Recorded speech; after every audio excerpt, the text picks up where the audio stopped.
امام علی علیہ السلام کی خدمت میں ایک شخص آیا اور دست ادب کو جوڑ کے عرض کرنے لگا، یا علی، جنات کی سب سے پسندیدہ جگہ کون سی ہے؟ بس یہ کہنا تھا تو امام علی علیہ السلام نے فرمایا، اے شخص، یاد رکھنا اس زمین پہ دو فہم کے جنات رہتے ہیں، ایک وہ جو انسان کی مدد کرتے ہیں، شیطان پہ لعنت کرتے ہیں، اور دوسرے وہ جو شیطان کا ساتھ دیتے ہیں اور انسان کو گمراہ کرنے میں شیطان کی مدد کرتے ہیں۔ جو جنات شیطان کے خلاف ہوتے ہیں ان کی پسندیدہ جگہ وہ ہوتی ہے جہاں عبادت کی جائے، اللہ کا ذکر کیا جائے، اور جو جنات شیطان کا ساتھ دیتے ہیں، انسان کو نقصان دینے کی کوشش کرتے ہیں، ان کی پسندیدہ جگہ وہ ہوتی ہے جہاں نجاست ہو، گندگی پائی جائے۔ یاد رکھنا، ان نجس جنات کا ٹھکانہ بیت الخلاء کے آس پاس ہوتا ہے، جہاں انسان رفع حاجت کرتے ہیں،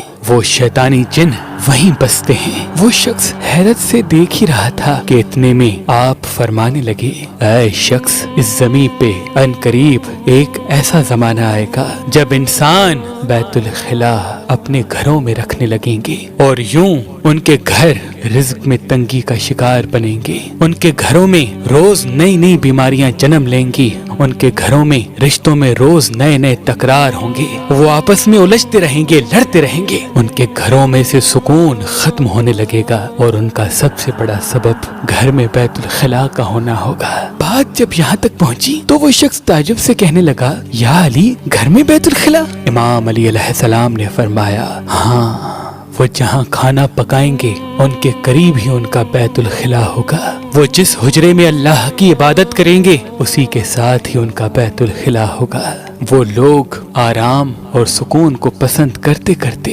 یہاں تک آ جائیں گے۔ تو وہ کہنے لگا، یا علی، اگر وہ دور آ جائے اور یہ رواج ہر گھر میں عام ہو جائے تو اس وقت انسان ان شیطانی جنات سے کیسے اللہ کی پناہ میں آ جائے؟ بات جب یہاں تک پہنچی تو امام علی علیہ السلام نے فرمایا، اس وقت انسان یہ کرے کہ جب بھی بیت الخلاء جائے شیطان پہ لعنت کر کے جائے، اور جب بھی بیت الخلاء سے باہر آئے اپنے ہاتھ صحیح طرح سے پاک کرے، دھوئے، اور اس کے بعد اللہ کا نام لے کے اللہ سے یہ دعا کرے کہ وہ شیطان سے اسے اپنی پناہ میں رکھے، اور اس کے ساتھ جب بھی کھانا کھائے اللہ کا نام لے کے کھانا کھائے، جب بھی کسی سے گفتگو کرے اللہ کا نام لے کے گفتگو کرے۔ اگر اس دور کے انسان اس عمل کو اپنائیں گے تو اللہ کے فضل و کرم سے شیطانی جنات ان کا کچھ نہیں بگاڑ سکیں گے، شیطانی جنات ان کا کچھ نہیں بگاڑ سکیں گے، شیطانی جنات ان کا کچھ نہیں بگاڑ سکیں گے۔